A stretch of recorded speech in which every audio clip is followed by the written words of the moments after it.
Yeah, the reality is it's the obvious. A guy that hadn't played in a long time in the AFC Championship, you want to speed up his processing, and you don't only have to do that by blitzing. You do that by disguising. You do that by giving him different Yeah. coverages, and not really being. You don't have to be so intricate. Just speed this game up and see if he can respond, and you adjust from there. I'm assuming that's what Mike Vrabel and his defense is doing. They sped the game up for C.J. Stroud. They sped the game up for quarterbacks that's been playing all season long. And this defense deserves a ton of credit for their discipline, as Mina talked about. They're seemingly always in the right spot. They contain quarterbacks and they bring pressure in the center of the pocket, which I'm sure Jarrett Stidham is going to have to deal with quite a bit this week. That is the number one hardest thing for a quarterback to have to figure out after he hasn't played. Just how fast is this game going to move on me? The feel of color, not only from the line, but windows when you're trying to throw to them. Marcus, I wanted to ask you this straight up. Milton Williams, playing better right now than he did last year on the Eagles Super Bowl run? Bro, he's been more reps, probably more volume. You're seeing him make more plays. It was a significant rotation in Philly. So yeah, I think it's just more plays and more opportunities he's having. Yeah. Man, they put him and Barmore on the field, and that pass rush just goes. They've been very good in the run game, but I didn't like the pairing of those guys has totally stunted teams' ability and willingness to run the football. Obviously, we've talked about those backers a ton this year, and then what it's allowed is that pass rush to just get going. And when that pass rush gets going with Williams and Barmore and then Chase on in their games, it's a problem. I think it's a huge part of this game from really not just Jarrett Stidham's standpoint. Yes, deal with that, but it really comes down to how is Sean Payton going to protect against that plan-wise? How is he going to have an idea of, I don't want to have to deal with those two interior D tackles too much. Go, if I take my two guards and center and deal with those tackles, then those edges are one-on-ones. And I think that's a problem with Chase on. So I think it's huge for Sean, just figuring out how he wants to handle those two interior run-stopping D tackles, but also really good in the pass rush game. Yeah, I mean, listen, the Broncos seemingly during the whole Sean Payton-Bo era, all 2 years, they've always struggled to get any type of cohesive, consistent run game. And, you know, it's a heck of a day to make it happen, right? To make it work, to finally be able to hand the ball off and with a high degree of reliability. Just get 4 yards just consistently. Just get those 4 yards. Make it 2nd and 6, 3rd and 2, 3rd and 3. Just being able to do that. Listen, every single team benefits from that.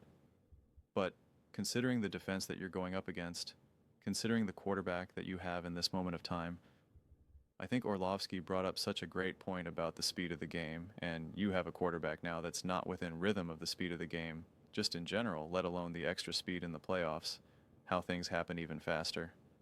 So, as comfortable are we as comfortable as we all are talking about, hey, you know what, Jared? Stidham actually can be pretty good. He could be successful. Sean Payton believes in him, et cetera, et cetera, et cetera. Like, all that stuff is true. All that stuff is fair. All that stuff is accurate. But at the same time, he is getting thrown into a game in a speed that there was no there was no smooth landing for it. There was no transition. It's not even a matter of just being like, oh, it would be nice for you to get some reps. It's just a sheer fact that he's just going from 0 to 100 in a snap of the fingers like that. It's kind of like, it's a good example to put it. It's almost like if you jump on a trampoline for a while and then now you're on the ground on like not on the trampoline, it kind of feels like you're still kind of jumping, like you're kind of moving. Or if you ever been on like a boat, you're kind of like going back and forth and then now you're off the boat and now it feels like you're still kind of going like that. Like there is no transition. You're literally just throwing him out there. And there is such a difference between throwing a quarterback out there in the regular season compared to in the playoffs. And so even if people were saying before, oh, you know, it'd be nice for you to at least have a regular season, you know, a couple regular season games before the playoffs, you know, absolutely. But that's just for you just to get settled as a quarterback, let alone settled for playoff mode. People remember Nick Foss, and that's the biggest example that we all have, right? Because it was obviously pretty historic and pretty extraordinary. Well, that first playoff game was not the best. Was not the best. The second playoff game when they played. So the first game when they played the Falcons wasn't terrible, but it didn't give you the greatest sense that the Eagles were going to be able to pull this off. Came down to the absolute wire, you know. Again, Nick Foss wasn't bad by any stretch of the imagination. This is also a veteran established quarterback. 23 for 30, 246 yards, 0 touchdowns, 0 interceptions. It was all field goals. Nick Foss also had 2 fumbles. They were recovered though. But it was field goal on field goal on field goal. He had 3 field goals, missed the extra point, and had the rushing touchdown. But this was they won 15-10. Then in the NFC Championship game against the Vikings, he hung 38 points and threw for 352 yards, 3 touchdowns, and a 141.4 passer rating. Okay, a pretty big far cry from what he did in that first game. A huge difference. I mean, like, he was absolutely unleashed in that game, taking care of the ball, taking care of everything he needed, converting on third down, 10 for 14, 19 passing first downs. They were 6 for 13 on third down. It just was a difference. He had as many passing yards against the Vikings as they had total yards against the Falcons. He had more passing yards against the Vikings than the Eagles had total yards against the Falcons. So there was that ramp up. And then, of course, the Super Bowl was even crazier, where he just kept getting better and better. Then threw for 41, scored 401 points, 373 yards, 3 touchdowns, and a 106.1 pass rating. And here's what's really interesting. I love when the stats and the box score can actually tell the story. I'm going to have hiccups throughout the course of this take, so I'm sorry. In that first game, he's not as comfortable. And it's really like Alshon Jeffrey. That was their wide receiver one. It was like, got to focus on him, got to target him, got to check downs to their main running back, and it was like, okay. And the second game, things getting a little bit more comfortable, but still the focus, Zach, Alshon Jeffrey, etc. In the Super Bowl, he was just super comfortable hitting Corey Clement, who is like essentially like their backup running back.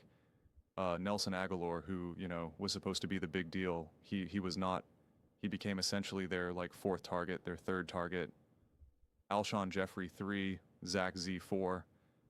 Like, he was now just comfortable seeing the entire field and wasn't looking for any security blankets, right? And was hitting these guys. Again, he hit Corey Clement on a 55-yard pass. I mean, I'm like trying to put it in perspective of what that would be equivalent to this year. No name comes to mind right now, but it was pretty random. I mean, the man essentially had just about the same amount of yards in the Super Bowl than he did, in the entire season. A quarter of his he had in his career. He's had 423 yards, in his career for receiving. And yet in that Super Bowl, he had 100 yards and a touchdown. I mean, it's crazy. And that's really mainly only possible. One, Corey Clement had to step up too.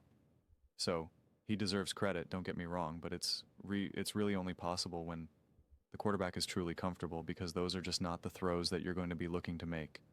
You're just not, if you're walking into that situation, your guys, the bodies that you got to find, that. And so that highlights just how comfortable he was, just how he was like, I'm making the right decision, I'm making the right play. I'm not going to just rely on the guys who I know I need to get the ball to, or that I should get the ball to. Like, I'm just making the right play. I'm going to see it, trust it, let it rip. That's what I'm going to do. And it took him games to get to in the playoffs, mind you, in the playoffs. And so Stum, in a lot of ways, kind of has to skip that. He has to skip that. So I'll be interested to see right off the top of this game, what type of passes does he look to make? What type of shots does he look to take? The checkdowns he takes, the distribution of the ball. It's the same thing with Jalen Hurts early on the Super Bowl last year against the Chiefs. I mean, he's throwing out a big play, a big throw to Jan Dotson, their wide receiver 3. And that was like a bigger pass and completion at that part of the game before Devontae, before AJ. And that's just like, that's taken what the defense is giving you. That's understanding of just like, if I'm gonna win this game, I can't just 100% rely on the obvious targets. Like if I got my wide receiver 3 open down the field, like again, see it, trust it, let it rip. Like that's the level of trust and confidence you pretty much have to get to win these games. You just do. And so I'm curious to see how quickly he can get settled, how quickly he can get comfortable because I'm sorry I keep hicking me, but we keep seeing a lot of positives and the potential of what Jarrett Stidham can do, and I'm part of that train, really, pumping it up and really excited. But I did want to also find a clip that's kind of counter to that, because like you guys all always know, I always want to have the whole discussion and not just one-sided. I'm not going to sit here and make a video and just be like Jared Cinnamon's going to take off. He's going to dominate. He's going to be great. I want to have the whole conversation, the good, the bad, the ugly, everything. And the one thing that I was overlooking, and that's why I'm glad Orlovsky pointed out, is the speed. And most likely how easy it should be to disrupt. That aspect for Jarrett Stidham doesn't mean that they're going to be successful in terms of the Patriots, but it should be quite easy for them to pull that lever. And that's what Dan Orlovsky was kind of talking about too, as well as just like what answers does Sean Payton have in that, and not only what answers does he have throughout the course of the game, but then also what's the game plan to be able to mitigate that from the jump. It's just fascinating. This game is so much trickier to really try to predict and really try to analyze pregame than I think people want to give it credit for. It's almost as tricky as trying to talk while you got the hiccups, but right on cue. But yeah, I'm just fascinated by this game, and again, it still crushes me and still makes me so angry. I'm watching this clip and I'm like, it just continues to make me angry that Bix isn't playing. And I'm trying not to think about it because I don't want to keep lingering on that. I already lingered on it before I made the videos, and that's why every time I could, I kept showing this and whatnot, but it's just, next man up, and you got to focus on what's in front of you. But I'm also someone who obviously has bleeding in the Broncos all season long, obviously, and Bo Nix. But ultimately, I also want great football, right? Like, I'm trying not to be a true fan of any one team. And what I ultimately root for more than anything is I just want great football. I want great games. The Panthers-Rams game was way more enjoyable of a watch than the Chargers-Patriots, the Steelers, Texans. It was like, these games are awful. And the Panthers with Bryce Young and whatnot, I was like, this game is way better. This game is way more entertaining. This game is way more interesting, like completely. And so ultimately, more than anything, I want great football. And if the Broncos are going to win, I want it because of greatness. I don't want them, and I don't want them to win in spite of Jared Stidham. It's like if they win, I want it because they're clear, because they're the best team. Because I don't want them to win this game, only then get to the Super Bowl and just be like, all right, well, at least we got to the Super Bowl. And like, again, if you're a Broncos fan, I get it. I do. But I'm just saying from the outside looking in that it's just like, I'm just optimistic that STDM can play high-level football. I'm OP. I'm cautiously optimistic about it and realistic about it. And that's why if they do find a way to pull this game off, and maybe Jarrett Stidham isn't playing his best, is there a way to ramp up like a Nick Foss was able to do? That goes a long way. There needed to be a ramping up of Nick Foss in the playoffs. Not in the regular season going into playoffs, in the playoffs alone. There needed to be a ramping up, a settling, a comforting, etc. They needed that ultimately to bring this whole thing home for them and win the Super Bowl. And that's very much what the Broncos are going to need to do unless their defense just absolutely shows out. And it's just, their defense really returns to form and just is dominating and shutting down opposing quarterbacks. Whether it's Drake May, whether it's Matthew Stafford, whether it's Sam Darnold, they are just getting after it. I'm not so sure we've seen them actually truly play like that this season in a way that we had seen the Texans, we had seen the Seahawks. Even though this Broncos defense has been great, I haven't truly seen it, especially at least against great quarterback, great teams. The closest we got to that, it was probably Patrick Mahomes, and it was hardly a top season for him. And so we just truly haven't seen it. And I guess maybe technically the next closest we could say was against the Buffalo Bills, but it's like they still hung 30 and it still got to overtime and you still needed the heroics of Jared Smith, of Jarrett Stidham. The hiccups are throwing me off, man. Every time I hiccup, I get disrupted. But I wanted to have this taken. I wasn't going to stop it. I gotta, you know, if Bo Nix can fight through a broken ankle, I can fight through hiccups, man. Okay?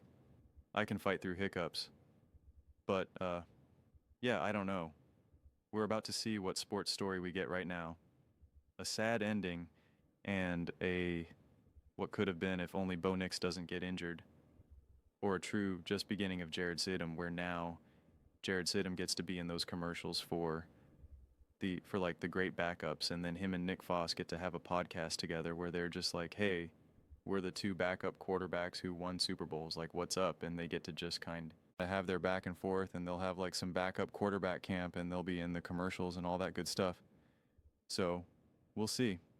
We'll see. Hopefully these hiccups stop by Sunday. I'll be live streaming this game. Please join and hang out. But those are just my thoughts. I'd absolutely love to hear yours. What do you guys all think about Jarrett Stidham and the Denver Broncos? How this Patriots defense can disrupt STDM, and what Sean Payton can do to disrupt the disruptions? Let me know your thoughts. I read every single comments, whether you agree with me or disagree with me.